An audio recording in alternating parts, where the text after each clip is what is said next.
Okay. So, yeah, let's move on to the next excerpt.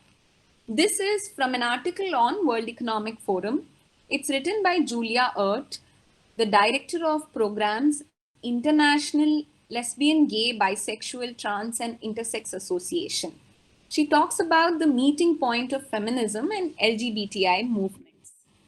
She says, what is common is the simplified notion that the sex we are assigned at birth defines our gender, and that both the sex and associated gendering inform our gender role as social beings as well as our sexual orientation. Anyone who deviates from this pattern can experience severe consequences which manifest themselves in violence, discrimination, and ill treatment of women and LGBTI people globally. The feminist movement has been dismantling the belief that our sex and gender should define our roles in society and has been fighting the inherent gender based discrimination and violence resulting from that belief for more than a century. This is where feminist and LGBTI movements meet. The ill treatment of women in our societies and the ill treatment of LGBTI persons have the same root cause. It is all about sex and gender, and they should be tackled jointly. So she talks about the root cause being the same, and whereas Kate talks more about the choice, the freedom of choice to just associate yourself with whatever gender you want. And I'll wrap up the text excerpt with another quote by Kate Bonstein. Instead of saying that all gender is this or all gender is that, let's recognize that the word gender has scores of meaning built into it. It's an amalgamation of bodies, identities, and life experiences, subconscious urges, sensations, and behaviors, some of which develop organically and others which are shaped by language and culture. Instead of saying that gender is any one single thing, let's start describing it as a holistic experience. And this also she has written in her book, in her other book, Gender Outlaws the Next Generation. So, with those thoughts, I'd like to request Abhirami now to take over from here and tell us about what some of the visual media, some of the art forms, relate to today's theme and how do they represent gender identities? What is it like? And all that. Over to you, Abhi. Hi everyone. So first, I would like to tell about a few picks. These are two movies, two Indian movies, which talk about gender identities and how the struggle for gender identity and equality finds its way through the Indian society. First of all, Indian movies have explored gender identities very less. I mean, about the non-binary gender identities very less. And two picks from them are one is Super Deluxe, which is a Tamil language film, which was released in 2019 and directed by Tyagarajan Kumararaja. So this movie was screened and awarded Equality in Cinema Award in 2019 Indian Film Festival of Melbourne, and it has also gotten screened in various other international film festivals. So let me get into what aspect of the movie that we would like to bring to light today. So the plot revolves around many characters, and one of the characters that caught my attention this time was Manikam. So Manikam is married and has a child, but then leaves the family as soon as the child is born, and is not seen for another 7 years. And one fine day, Manikam announces his arrival back to the family, and his wife and son are very keenly awaiting Manikam's arrival. So the movie is set like this. The all of them are waiting. The wife and son and the family, they are waiting in front of the house, and then a car arrives, and everyone expects Manikam to come out. but it's not Manikam, it's Shilpa who is coming out. In the 7 years of time, Manikam has transitioned into Shilpa and found her own identity and is coming back to the family with a mixed feelings of how the reaction is going to be and how she's going to feel accepted. So now Shilpa gets into the family and has a chat with everyone, and everyone is so stunned and mixed and do not know what to react. But then the son, who is very excited to show, who was very excited to show his dad to his friends at the school and at the society, very joyfully takes Shilpa out. But on the way to the school with with her son, they find some problems, some hurdles to cross, which is some of them include where Shilpa struggles to take her 7-year-old son to a public toilet when there was a natural call, and when they reach the school, Shilpa is not let inside the school by the school watchman and the other parents who are waiting around there to pick their children. And finally, when they enter the school, also everyone struggles to believe that this is the son, this is that young boy's father.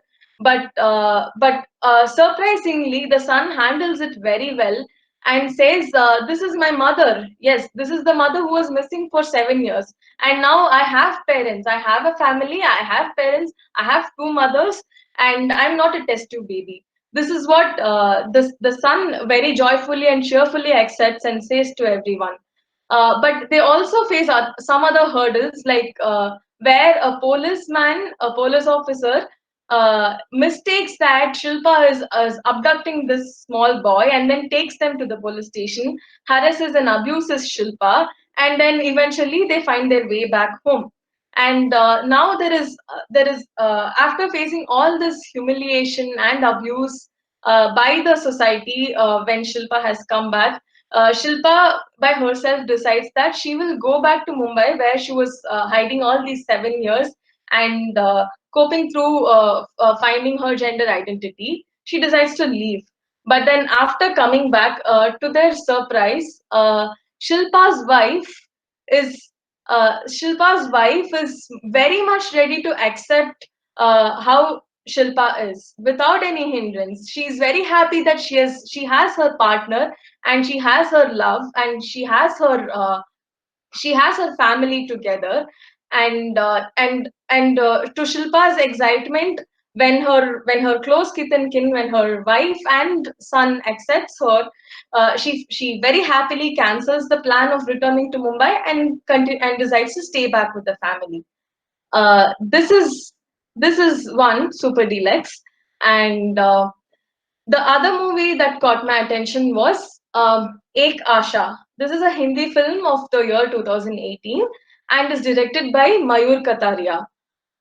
Ek Asha is the story of Ashish, who transitions to Asha and just doesn't stop there. Asha aspires to become a teacher.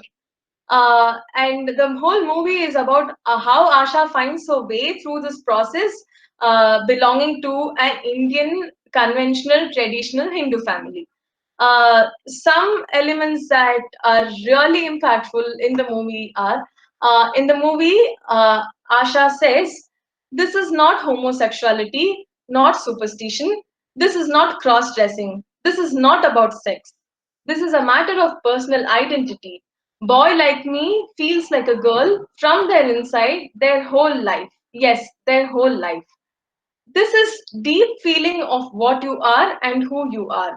She now these are some of the words that she says now, and eventually when her family is struggling to cope and accept Ashish as Asha, she eventually leaves her schooling, she leaves her parents, she leaves the hometown in which she has grown, and then goes to live with the Kinnars, and she finds herself there, and then she transitions into Asha completely.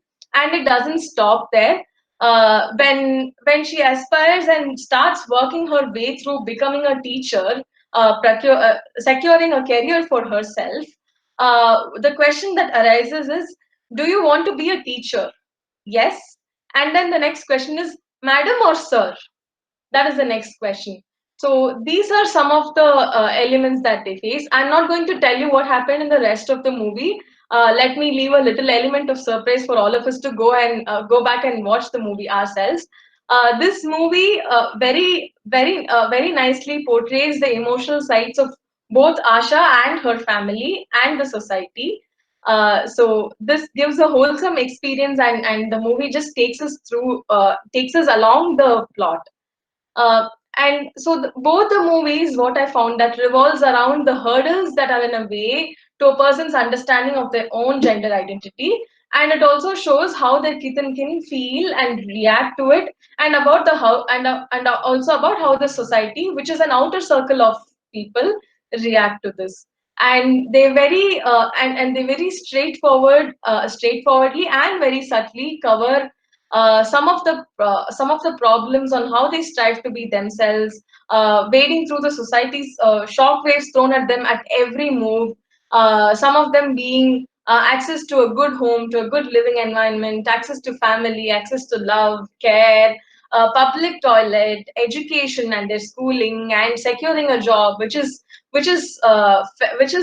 one of the basic needs at the moment. These are the movies for us. After this, moving to the next, I have little sharings about from an interesting project, which has art as the main theme, and which speaks about identities and rights. It is the Aravani Art Project. I think most of us would have heard it. And Sana here is very much a part of Aravani Art Project. So Aravani Art Project is a collective of artists and a mix of identities. They are made up of transgender persons, cis women, non-binary, and genderqueer persons. Using wall art, they work in cities, towns, and villages across India to create conversations and friendship between the transgender communities and the local neighborhood. Arvani Art Project claims that they believe that art is a conversation that can change the world one dialogue at a time. So they have been working very evidently across India and have done a number of projects. And I would like to share a few of their projects here. And the art that they create just talks for itself.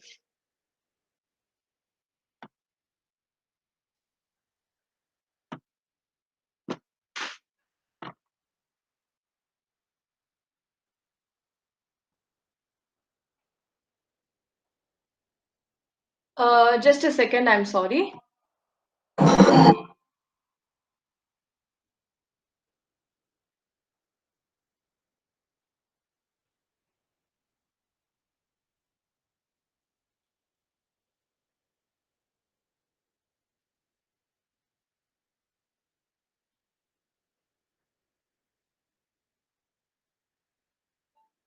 I've picked out three projects done by them and three pieces of art that is created by them. The lead artists there are Jyoti, Purushi, and Purnima. Uh, this is the pick from what they did for Microsoft Bangalore. This was under the title Diverse Work Environment. Uh, I like I said, the artwork speaks for itself, and I'm just going to take you through the images.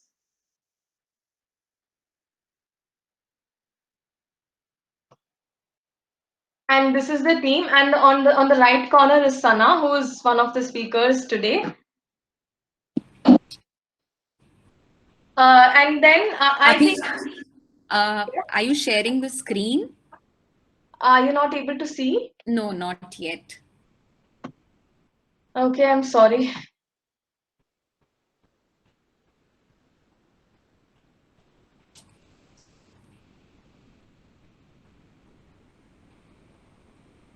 Are you able to see now? Not yet.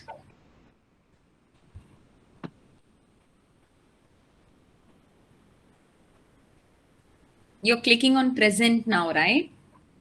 Yes.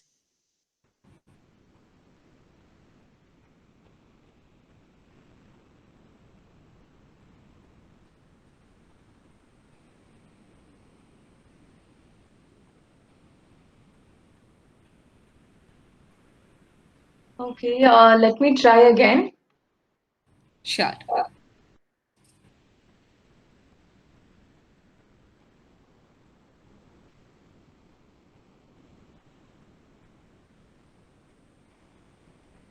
Are you able to see now? No. I can see for myself.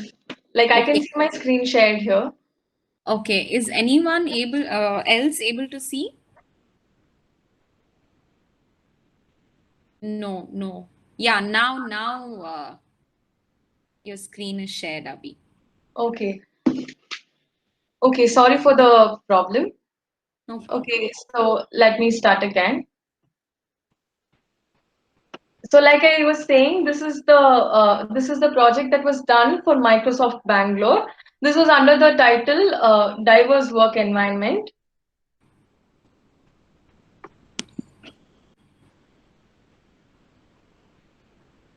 These are the two pieces of artwork that was created.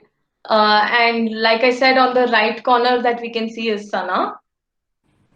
Uh, I think this one is very popular, and some of us would have seen this also.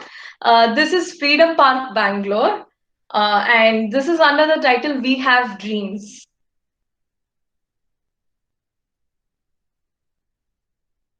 This is one of the walls of Freedom Park. And I think this is also one of the very prominent works in Bangalore under the title "We Exist," and this is Dhanvantri Road in Bangalore. This was just the fourth project of Aravania Art Project, and what they say about this artwork is. This project's purpose is to remind people of our inheritance acceptance of gender fluidity. And this is how the finished work looks like.